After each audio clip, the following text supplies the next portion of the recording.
same platform, same engine size, but a ton of differences. Hey everyone, my name's Gabi, and today's live stream comparison features the 2025 Hyundai Elantra N-Line Ultimate and the 2025 Kia K4 GT-Line Turbo Limited. Now, if I had to pick a favorite just based off how easy it is to say the name of the car alone, it'll probably be the Elantra.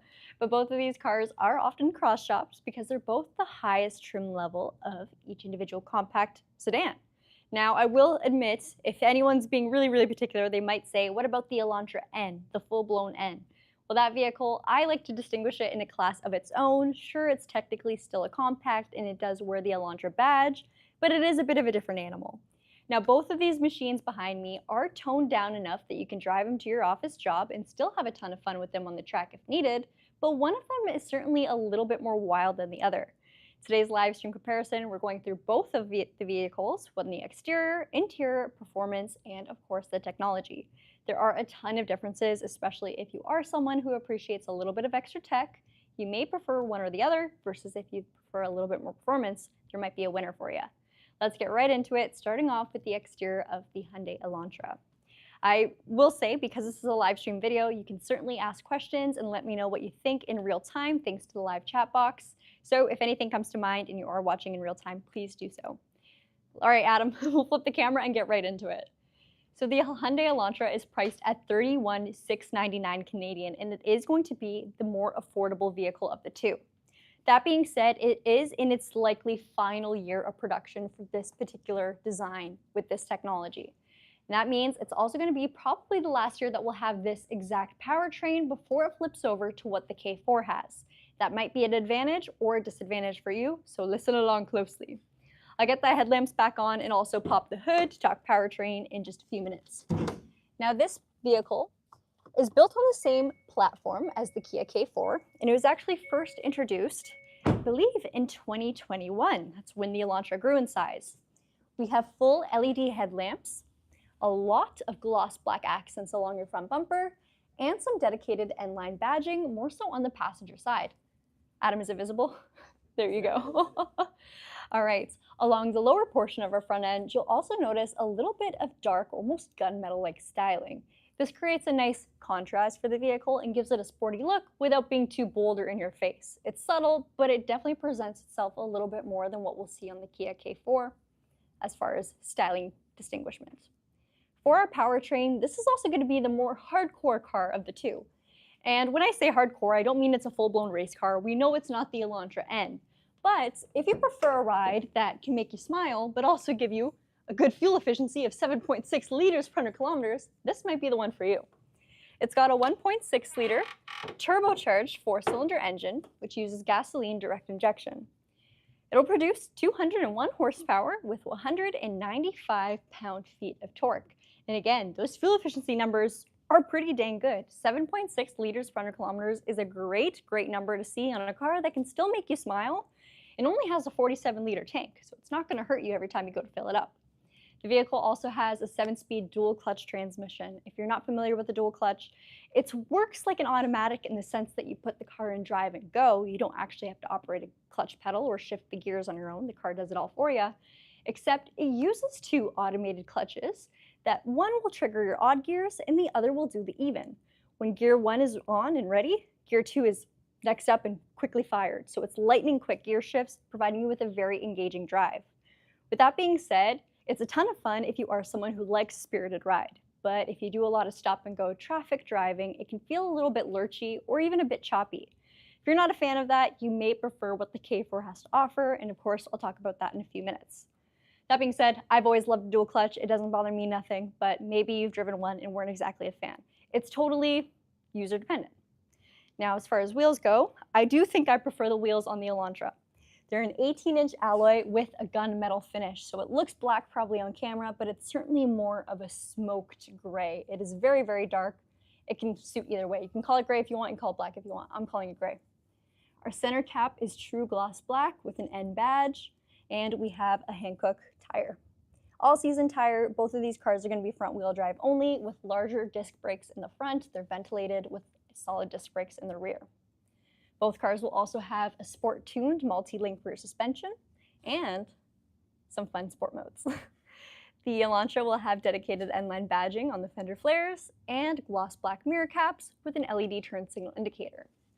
As far as driver assistance aid goes, we have a camera located in the center of the windshield that will monitor the vehicles ahead of you for forward collision avoidance, as well as provide you with lane keep and follow assistance. If you want a little bit of extra tech, we also have highway driving assist and smart cruise control integrated in this trim level. Now all of that's operated by the radar plate that's mounted right in the center of your front end. This radar plate will let you know if the vehicle ahead of you is slowing down and bring your car to a slowdown too, all the way up to complete stop if you hit stop and go traffic driving conditions. As far as the size of both these vehicles go, like I mentioned, they're built on the same platform. So as far as length goes and even height, they're about the same. But if we're getting really, really technical, the K4 is about 1 inch wider. Can you guys see the difference? Which one looks wider? I will say a lot of people seem to think the K4 is the bigger car. I think a lot of it just comes down to the way it's styled. So now that we've talked about the front end and the wheels of the Elantra, let's pop the hood, turn on the lights, and talk K4. So far, I want you guys to let me know what you think about the Elantra and what your preference is between the two. We don't have a lot of room today as far as walking around the vehicles. It's pretty cramped in our video bay because it's raining, but try to get as good of a look as we can. So, interesting thing about the K4, the fog lamps are actually integrated into the main headlamp unit. So you can see them off now, and now they're on. Off, on. Kind of cool. Usually they're separated, positioned a bit lower, but not in this case. Headlamp-wise, it's going to be a bigger unit than the Elantra, and we also have the inclusion of an amber DRL instead of everything being a bright white LED. Certainly takes up a bit more space and provides a wider illusion to the vehicle itself and almost a bit of a taller vehicle too. Looks like it's got more overhang on the front end. We don't have too much light gray elements, but we have a ton of black along our front bumper and front design. This piece here may look black on camera, but it is a gunmetal finish. And then we have integrated front parking sensors. Front parking sensors are not available on the standard Hyundai Elantra, but they do work their way into the Elantra N. Another thing that the K4 will have that is not currently available on the Elantra is a forward-facing camera. That's actually one of the 3 new cameras available on the K4, which provides a full 360-degree viewpoint. This is helpful if you are parking your vehicle in a busy section or a small parking spot, even parallel parking. It'll also give you a blind view monitor, meaning anytime you go to indicate a lane change, you see exactly what's happening in your blind spot. Pretty cool, a lot of advanced tech that was not yet available on the Elantra, but might work its way into the next redesign. Now it's time to talk powertrain. So, like I teased earlier, both vehicles share the same size engine, so once I pop the hood, guess what's under here? It's a 1.6 liter turbocharged 4-cylinder. This vehicle will still use gasoline direct injection, except this time it produces 190 horsepower instead of the 201 that the Elantra has, with 195 pound-feet of torque. Now the big difference is the transmission. Transmission on this car is an 8-speed regular automatic, so no dual clutch, no CVT, no IVT, no manual, just a regular smooth shifting torque converter automatic. Now why that may be a preference for you is if you're someone who does a lot of stop and go traffic driving. This will give you a more smoother, more comfortable overall ride. But if you are someone who's okay with the sportier feeling, you may prefer the dual clutch. So I would recommend test driving them both, seeing which one you like better. For me, I don't mind the lurchiness. I think it's part of the fun. But obviously, I do think the 8-speed is a little smoother. So either way, this car can be a ton of fun. You still feel the turbo. You still feel more of an enhancement versus the naturally aspirated models of the Kia K4. Wheels are going to be the same size as the Elantra, but we definitely take a bit of a less sporty feel just due to the fact that there's no special badging on it. It's simply a Kia center cap. The wheel itself is gloss black, an 18-inch diameter alloy, and a Kumho tire. It's still an all-season tire. All-season, I guess. And larger disc brakes will be up at the front with solid disc brakes in the rear, and we still get that sport tune suspension. Your wheel flares or wheel arches will be gloss black too. And just like I highlighted on our previous Elantra video, if you pay attention, you'll notice the black lip of the front of the car works its way around the wheel arches, which works its way to our side skirts, a little bit of gunmetal too, and then works its way on our rear wheel arches all the way towards the diffuser. I'll impeccably segue myself over to the rear of the car. Nice and smooth, like butter. So the rears of these vehicles, I'll say, are my favorite parts of the cars. You have a beautiful tail lamp design on the K4, it's sharp just like our headlamps. Lots and lots of bold lines on this car. They are LEDs, we get a very prominent diffuser finished in gloss black, but our exhaust tips are nowhere to be seen. The Elantra, on the other hand, has a fun diffuser as well, with a little bit of finning along the bottom, and as you can see, we have a single-sided twin-tip exhaust. Lots of black elements follow the Elantra styling too, with the inclusion of a black lip spoiler, an otherwise pretty dark taillight housing, a lot of gloss black surrounding the lamp, and LED taillights. So, in my opinion, I do think the Elantra is the winner as far as rear-end styling, but let me know what you guys think.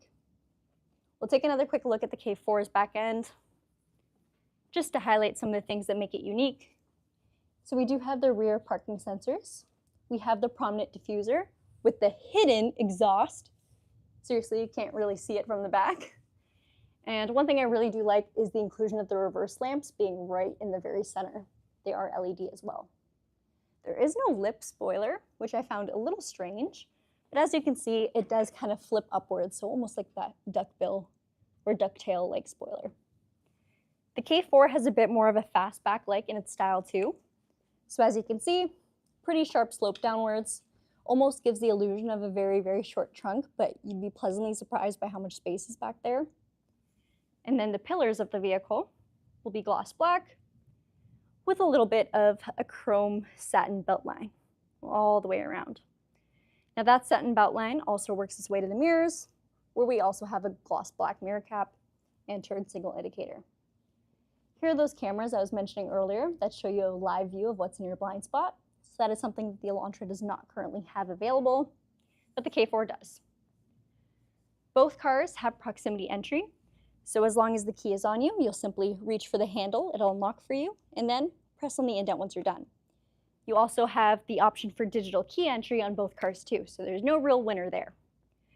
I didn't talk about the sides of the Elantra because we're pretty cramped up to the wall, so let's try to squeeze our way in and see what we can see, if you will. If you haven't noticed already, there's definitely a lot more sporty signature styling on the Elantra versus the K4, where the K4 is a bit more subtle and a bit more, I guess, tech and luxe focused. This is definitely more sport focused. Now on the sides of this vehicle, I already mentioned the black mirror caps and the N-line badging on your fenders. You'll also get the gloss black window pillars, gloss black belt line, and a gloss black side skirt. The side skirt wraps all the way around to the rear of the car, just like the K4 did, minus the wheel arches, of course. The wheel arches are body color. Both cars have the same size fuel tank, being at 47 liters, and both of them require just regular unleaded fuel. Now, the fuel efficiency of the K4 is going to be a little hungrier than the Elantra, with the Elantra being listed at 7.6 liters per 100 kilometers, and the K4 being 8 liters per 100 kilometers. Now, that being said, you can actually see them do the same depending on how you drive. As far as trunk space goes, they are very, very close. Both of them are compact sedans, so you'll have the similar amount of trunk space with a similar opening height. The K4 will have a spare tire, while the Elantra will have a mobility kit as seen over here. I'll show you guys the spare and the opening of the K4, just so we have a full comparison. Sorry if there's a lot of back and forth. Comparisons are always a little all over the place. Basically, blue car Kia, white car Elantra. Hyundai, sorry. This vehicle, as you can see, has got that compact spare. Alrighty. Now I think it's time we take a look at the interior. Now, just like the outside of these vehicles, the interiors take a very different turn, with the Elantra certainly delivering a bit more of a sporty feel, and the K4 giving you a bit more of a, whoa, there's a lot of technology in this feel. Let's take a look at the Elantra first.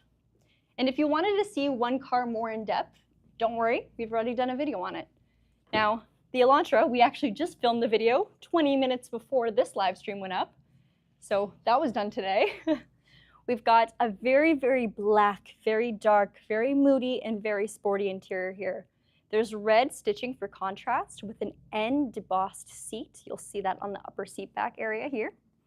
The leatherette is perforated, and the red accents will follow you on the piping on the sides, as well as the stitching. Your driver's seat is powered with 8-way adjustment. And both front seats will be heated with 3 different levels. If you like a sporty and moody cabin, this is definitely the one for you. I do think the black and red contrast looks fantastic, and it also has a very driver-focused feel on the Elantra, thanks to this thing over here, the divider. So this truly separates the driver's cockpit from the rest of the cabin.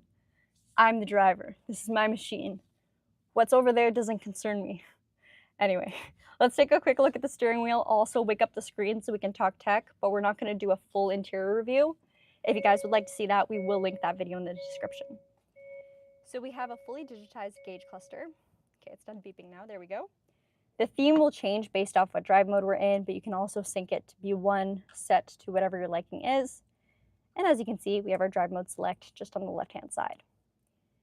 On the steering wheel, you have your mounted paddle shifters, some perforated detailing, and a little bit of red stitching. The steering wheel itself will also be heated and leather wrapped. The very bottom has an N badge with your media controls on the left-hand side and your driver controls on the right. The very center display does use our previous software, which has wired CarPlay and Android Auto, but also integrated navigation, Sirius XM, and HD radio. Very, very nice software. It's easy to use, easy to understand, and it's aged well as well. Below that, there's a little bit of ambient lighting. You can change the color to your preference. We get a Bose premium sound system. And our door cards also follow that same design of having the red sporty stitching and the gunmetal accents along your speakers. Lots of black as well. And while there is quite a bit of plastic on this interior, it doesn't feel cheap. There's a lot of nice materials too, like the leather steering wheel and the seats themselves that feel very comfortable. The headliner is all black, which adds to that sporty and moody cabin. And then with the sunroof open, of course you can open the glass too or tilt it to your liking. It creates a little bit more brightness, giving it a more airy feel. As far as space goes between the two cars, like I mentioned, they're built on the same platform with only the K4 being 1 inch wider. So one might not necessarily feel that much larger than the other. It's really going to depend on how you sit in the vehicle. One thing I feel that makes the Elantra feel a little bit more confined is probably this divider here. Sometimes we'll have customers say it feels like they're a little closed off, but a lot of that is just based off the styling and not necessarily the actual space. Gear shift is quite cool. You can use this to manipulate your gear shifts if you'd like. I think it also just looks good. Leather boots, electronic parking brake, auto hold, and a wireless phone charger. Now, as far as technology goes, the only real drawbacks of the Elantra is the fact that the K4 was just redesigned. So it's going to have all the latest tech, while this Elantra is actually on its last year of this design. So the K4 is going to have a little bit more. I will warn you guys before we get into it, but the Elantra is also quite a bit less expensive at $31,699. Now let's check out the K4. We'll walk our way over. Oh, I can't flip the camera. All right, Adam, I'll give you camera. We'll walk over to the next machine. Now, price point on the K4. I said it was going to be more expensive, and that is $34,495 Canadian. It's brand new technology, though. I'll take this from you. And here's what we get on the interior before I hop in. As you can see, there's already a little bit of ambient lighting, and the areas that are illuminated are going to be greater than the Elantra's. So we have it along the dash, but we also have it along the door cards. The seats have a two-tone finish with a lot of white piping as well as white on our headrest. The upper seat back has GT-Line embossing, and the leatherette itself is perforated, but it's also going to be heated as well as ventilated, not just heated like the Elantra. Your gear shift, while still a lever style, takes on a bit more of a modern chunky approach instead of a sporty approach. And then your push to start ignition is right down there. You have a larger wireless phone charger to accommodate modern gigantic phones, and 2 USB-Cs up front with the 12 volt. Now, the screen's definitely going to be larger, and I'll turn it on in a second, but before that, I just want to quickly show the driver's seat because Adam's not going to be able to squeeze in here and film me in it. So, driver's seat, of course, same design as our passenger, still heated, still ventilated, and here are power adjustments. So same as the Elantra's, 2-way lumbar support, height, and backrest. One thing that we do get here that isn't available in the Elantra is the inclusion of the seat being a memory seat as well. Okay, now I'm coming in. Premium sound system wise, we have a Harman Kardon system. Oh, the camera is not moving. There we go, Harman Kardon. There's a little bit of the ambient lighting and the two-tone finish on the door. Both your front windows will be express on the K4 versus the Elantra, which only has the driver window. All right, so let's wake up the screen and take a look at the steering wheel. Steering wheel is flat on the bottom, flat on the top, and you got your drive mode select integrated onto it itself. Wake up the car, you'll see we have a massive 12.3-inch digital cluster. You can change the theme of this as well, but even in its sporty theme, it's not going to look as fun as the Elantras. Right now, it's actually just in its fixed position, so it's not going to look different at all. Mounted on the back, we have our paddle shifters, which will work through 8 gears instead of the 7 on the Elantra. And then flipped, we have our driver controls on the left side with our media on the right-hand side. You'll also notice the Kia logo is off-centered. Let me know how you feel about that. I'm not a fan, in my opinion. So, fully digitized gauge cluster, but slightly larger with our new software. Then we also have a 5-inch screen dedicated to climate control. This you can expand if you want to go into a full climate menu and adjust it here. But if you're not a fan of touchscreen style climate, have no fear, there are some physical toggles as well too, just like the Elantra. Now for the main screen, here's where people have a lot of questions. It looks very different than what we saw in the Elantra because this is brand new software. It's called CCNC and it still has integrated navigation, but you'll notice all of our icons are much larger. You can maneuver things around and adjust it similar to a home screen on a phone by dragging and dropping. What most people want to know about though is the Apple CarPlay and Android Auto situation. It is wireless on this vehicle, so as long as your phone is capable of either CarPlay or Android Auto, Bluetooth connect it, project it, and it'll automatically pair when you get into the car. This could be an advantage or a disadvantage for you. I will say wireless CarPlay does drain your battery faster, and because you're not plugging your phone in to do the CarPlay, it's not charging at the same time. So you're stuck either using a wireless charger or also plugging it in. So there's that. Let me know what you guys think, if you prefer wired or wireless, or if you just don't care. A few other things, we'll just get familiar with the layout of this car because it is very different. This is very much a tech-forward cabin, but it's still nice to have a lot of physical controls like buttons and dials. As you can see, just like the Elantra, we have buttons to jump to our map or to jump to our setup menu. So nothing is too foreign, even though it's kind of in different locations now. I already showed the gear shift in the chargers down below. We'll take a quick look at our cup holders and center console. And then here's another big difference, the sunroof size. So this is a fairly wider sunroof, still powered like the Elantra, but this time we'll also get a powered cover too. For your rear seats on the K4, we'll have the same amount of legroom between the two vehicles, but a little bit more flare for the K4, just being as we have the white upper backings and headrests, with also the inclusion of our 2 main seats being heated with multiple different levels. There is also air vents on the rear of the K4, where the Elantra will just have heat ducts in the rear. And I realized I didn't open the rear doors of the Elantra, so we'll do that too, right after I show you guys the K4. Another fun thing about the K4, it does have pillar-mounted rear handles. So there we have our vents and our 2 USB-Cs, our seats that are heated in the rear, and then of course you can drop the center down for cup holders and an armrest. The interior cabin lights will also be LEDs on the K4 and regular bulbs on the Elantra. It's probably better if I open this door.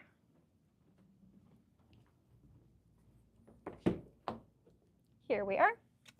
So, rear of the Elantra, a little bit of red stitching up at the top, might be hard to see with the sun glare. There we go. Seats are still perforated. You get the drop-down cup holder armrest and USB-Cs. Little mesh net pocket on the back. That's about it. I will say the backings of the seats on the K4 double as a cup holder, not cup holder, oh my goodness, a coat hanger or a bag holder. You don't have that on the Elantra specifically integrated onto the seat, but of course you have the little hooks by the handles. Alrighty. I think I will just quickly show what the passenger seat looks like on both vehicles, and then we'll answer some questions. These comparisons, again, are always a little difficult, especially when the cars are in such close proximity. Here's our manual seat on the Elantra. You have a backrest adjustment, and then of course you can move it on its rail, but it is not height adjustable. And then on the K4,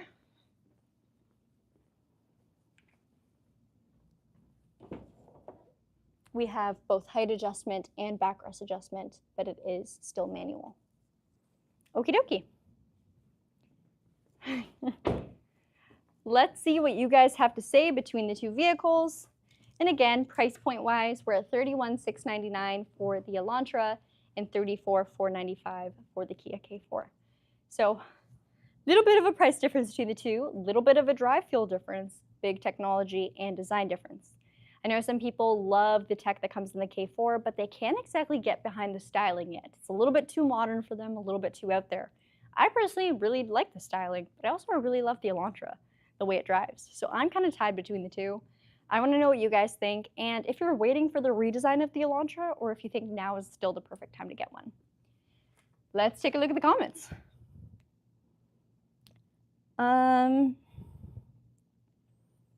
I think TRD RAV4 and Glenn are talking about the Camry and the Accord, but also the Elantra. I'm not too sure. I'm kind of behind in that conversation. Joe Mama, thank you so much. Thank you very much. Early birthday gift. That is very kind of you. I tell you what, a mechanic named Carnot made a review about these sedans. Okay. And that's what started that conversation. Oh. Do a test drive like Tesla alone. I don't know what you mean by that.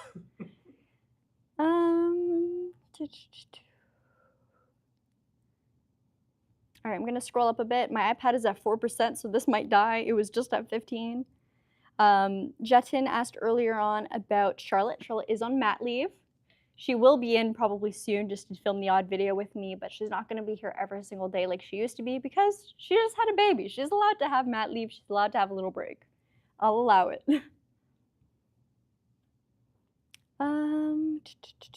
Performance versus the tried, true, and as expected.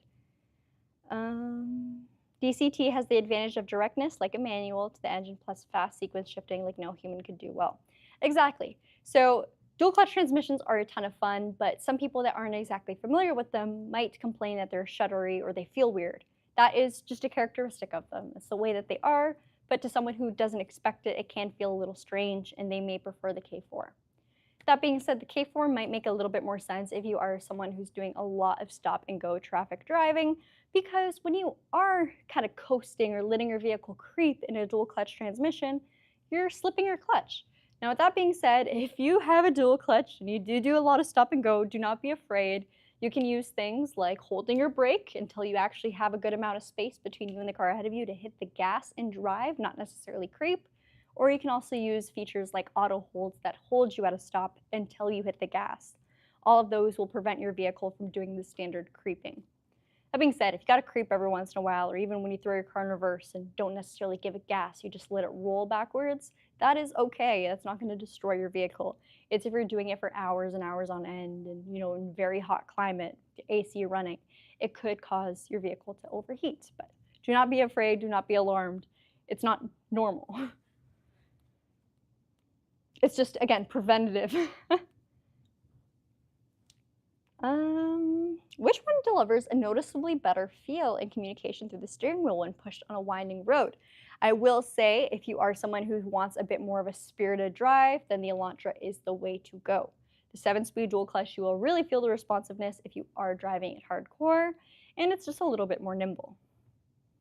Our Elka said, test drive alone. I don't know what you mean. I also got told I am a true Bulgarian. I am not Bulgarian, but my phone froze right when I was saying that someone said I'm a true Bulgarian. I am not a Bulgarian. Also, why do you want me to do a test drive alone? How am I going to film it? Glenn said, I think we'll miss the styling of the Elantra. They say the new one is more luxury, maybe. I would imagine that the new Elantra will take on the functions like the full 360 camera and maybe things a little bit more upscale, like the memory seats too. Time will tell, unfortunately, but yeah. TRD RAV4 said our Portuguese shows. Portugueseness, thank you. My porch of geese, Hong Kong. All right, you guys, thank you so much for watching. I think we will end off today's video. Oh, Ryan just said he loves his DCT. If you want an example of someone who has actually pushed their vehicle, that's Ryan. Ryan has a Forte GT Limited, which has the exact same powertrain as this Hyundai Elantra here. So that 7-speed dual clutch with that 1.6-liter turbo, he has ripped that on the track, actually quite a few times. That vehicle is doing extremely well. Ryan's also a professional driver, so he has really seen the car at its limits, not just me, where I think I took a car on a really hard turn. I thought I drove it like, Vin Diesel, but it actually just looks like nothing. Ryan has pushed the car has handled it well. He actually just said he'll be tracking it this Saturday at Toronto Motorsports Park. So, with that being said, you guys, thank you so much for watching. We hope to see you again tomorrow at 2 p.m. That's when we do our live, so I almost forgot. And then from there, we got some fun videos going up this weekend. Take care, brush your hair, and we'll see you tomorrow. Bye.